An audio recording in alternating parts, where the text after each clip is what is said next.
ఈ ఉపనిషత్తు వాక్యాలు అతి గంభీరమైనవి. గంభీరమైనవి అంటే ఏంటి?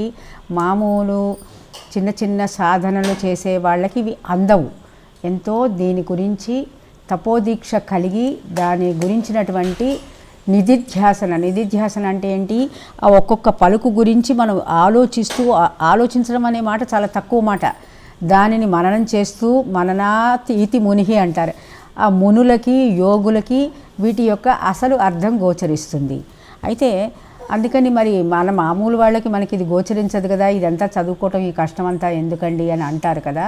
కాదు, ఇవేంటంటే ఇవన్నీ కూడా మనోనిర్మలత్వాన్ని మనకి ప్రసాదిస్తాయి అన్నమాట. మనసుని నిష్కల్మషంగా అంటే ఆ పరమాత్ముడి దారి వైపు మళ్లించడానికి ఇవి ప్రయత్నం చేస్తాయి కాబట్టి, సహాయం చేస్తాయి కాబట్టి, ఇవి మనకి నోటికి సరిగా వచ్చినా రాకపోయినా, లేకపోతే ఇది సరిగా అర్థం అయినా కాకపోయినా వీటి యొక్క విశేషణాలు మనం తెలుసుకుంటూ ఉండాలి. అప్పుడే మనసు జాగృతి చెందుతుందన్నమాట. సంస్కృతి జాగృతి చెందుతుంది, భారతీయత నిలబడుతుంది. కాబట్టి ఇవన్నీ మనం తెలుసుకోవాలి. తర్వాత విద్య అవిద్య విషయం గురించి మీకు గురువుగారు చాలాసార్లు చెప్పే ఉంటారు. ఈ విద్యలో భాగమే ఈ ఉపనిషత్తు గురించి నేర్చుకోవటం అనేటటువంటిది. ఉపనిషత్తులు నేర్చుకోవటం అంటే నీవు విద్యావంతుడివి కావటానికి సహాయపడతాయి.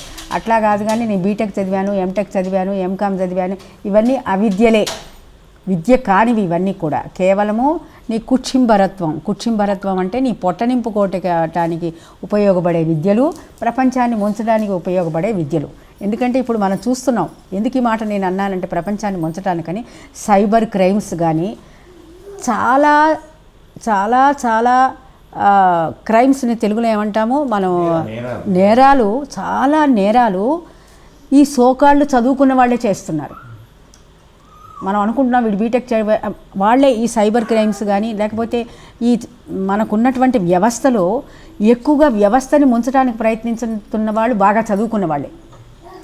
అంటే వాళ్ళు చదువుకున్నదంతా అవిద్యాపూరితమైనదని మనకు తెలుస్తున్నదనమాట. కాబట్టి ఇటువంటి ఈ విద్య నివృత్తి మార్గంలోకి తీసుకెళ్తుంది. అంటే మనలో ఉన్నటువంటి పరమసత్యాన్ని తెలిపేటటువంటి విద్య. కాబట్టి ఇటువంటి విద్యలు మనం తెలుసుకుని తీరాలని మన భారతీయత, మన ఋషులు యోగులు చెప్తున్నారు. అందుకని ఇది మనకు అర్థమైనంత వరకు మనం ఎందుకు తర్వాత ఇవి అర్థం చేసుకోవడానికి ఎప్పుడూ కూడా మనం ఆ మునులని యోగులని శరణు వేడుతూ ఉండాలి. దీని యొక్క నిజమైనటువంటి అర్థం నాకు తెలియగాక ఆ విధమైనటువంటి సత్య మార్గంలో నేను ప్రయాణించాలి అని అనుకుంటూ ఉండాలి.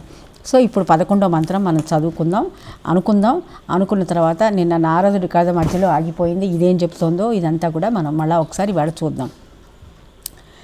మహతః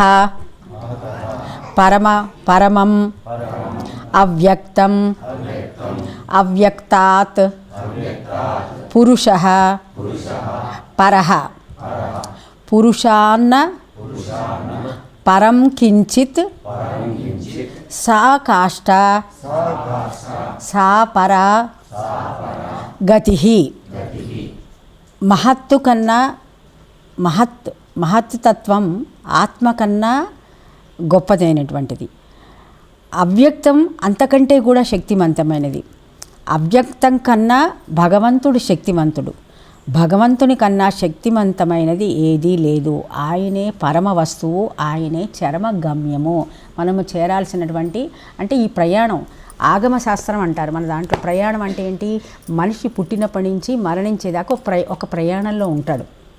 మనమంతా కూడా ఒక ప్రయాణం జరుగుతూ ఉంటామన్నమాట. ఎటువైపు జరుగుతాము? ప్రోగ్రెసివ్ వే, ఎక్కుతూ ఉంటామన్నమాట. అంటే ఫస్ట్ బాల్యము, యవ్వనము, తర్వాత మధ్యలో గృహస్థ, యవ్వనము, తర్వాత వృద్ధాప్యం, మధ్యలో ఇంకా కొన్ని దశలు కూడా ఉన్నాయి. ఇవన్నీ ప్రౌఢత్వం, తర్వాత దాటుకున్న తర్వాత వృద్ధాప్యానికి వస్తారు. సో ఇదంతా కూడా ప్రయాణం. దీనినే ఆగమ శాస్త్రం అంటాం. అంటే ఆగమ శాస్త్రంలోనే నిర్గమ శాస్త్రం కూడా ఉంది. నిర్గమ శాస్త్రం అంటే ఏంటి? మనం ప్రయాణం మొదలుపెట్టి ఎక్కడికి వెళ్ళాలి అంటే చచ్చిపోవటమేనా గమ్యం? నీ గమ్యం చనిపోవటమేనా? అది ఆటోమేటిక్గా జరుగుతుంది కదా. అది అప్రయత్నంగానే జరిగిపోతుంది. చనిపోవటం నీ చేతిలో లేదు. కాబట్టి జ్ఞానులు ఏం చెప్పారు? ఆ చనిపోవటం అనేది నీ చేతుల్లో ఉండాలి. నీకు స్వేచ్ఛా మరణం ఉండాలి. స్వేచ్ఛా మరణం అంటే ఏంటి? మరణం ఆసన్నమవుతున్నటువంటి సంగతి నీకు తెలియాలి. ఆ మరణించే సమయంలో నువ్వు ఎట్లా ఉండాలి అనేది తెలుసుకోవటమే నిర్గమ శాస్త్రం. సో నిర్గమ శాస్త్రంలోదే ఈ ఉపనిషత్తులు అనమాట. కాబట్టి ఈ ఉపనిషత్తులు మనం తెలుసుకున్నవాడు ఆగమము అంటే వాడి యొక్క ప్రయాణము, ఆ ప్రయాణము గమ్యం ఏంటో తెలుసుకుంటుంది అనమాట. మనం మామూలుగా ఏంటి, వైజాగ్ మనం మామూలుగా విశాఖపట్నం వెళ్ళాలనుకో, దానికోసమని మనం అంటే హైదరాబాద్ వెళ్ళే బండి ఎక్కితే మనకి లాభం లేదు కదా. సో అట్లాగే ఈ ప్రయాణము ఎటు గమ్యమో మనం తెలుసుకుని వెళ్ళాలి అంటే ఈ ఉపనిషత్తులు మనం తెలుసుకోవాలన్నమాట. సో ఆ గమ్యం గురించి చెప్తున్నటువంటివే ఈ మంత్రాలు. ఎందుకు ఈ మాట చెప్తున్నానంటే ప్రయాణం అనేది ఈ మంత్రాలన్నీ కూడా ఆ ప్రయాణాన్నే సూచిస్తున్నాయి. అంటే ఒకదానికంటే ఒకటి గొప్పదైనటువంటిదని ఎట్లా మహత్యం గలదని చెప్పటంలో అర్థం ఏంటంటే, నీవు మహత్యం తక్కువగా ఉన్నదాన్ని, అల్పమైన దాన్ని వదిలేసి అత్యంత గొప్పదానిని పట్టుకోవలసిన అవసరం, అంటే దాని వైపు నీ గమ్యం జరగాలి అని చెప్పి ఉపనిషత్తు చెప్తోంది. ఆ గమ్యం ఎక్కడున్నది?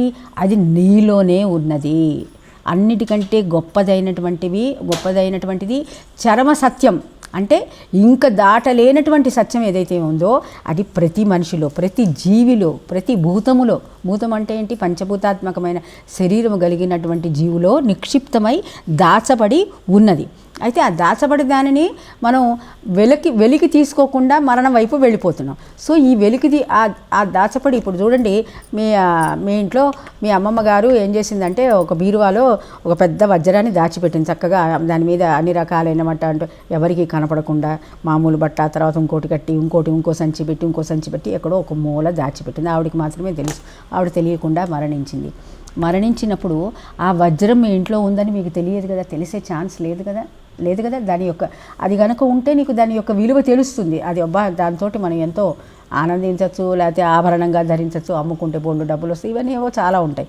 సో అసలు ఆ వజ్రం నీకు ఇంట్లో ఉన్నదనే తెలియలేదనుకో, అప్పుడు దాని యొక్క ఉపయోగం లేకుండా అయిపోతుంది. అట్లాగే అవగాహనే రాదు. అలాగే మనలో ఉన్నటువంటి ఆ పరమ సత్యం ఏదైతే ఉన్నదో, ఆ పరమ గమ్యం ఏదైనట్టు ఉన్నదో, అత్యంత విలువైనటువంటి శక్తి ఏదైతే ఉన్నదో అది మనం తెలుసుకోకుండా మిగతా అల్పమైనటువంటి విషయాలు తెలుసుకుంటూ మన జీవనాన్ని గడుపుకుంటూ ఇదే అద్భుతమైన జీవనం అని తెలివిగా మాట్లాడుకుంటూ మనం ప్రయాణం చేస్తున్నామని ఇది చెప్తోందన్నమాట.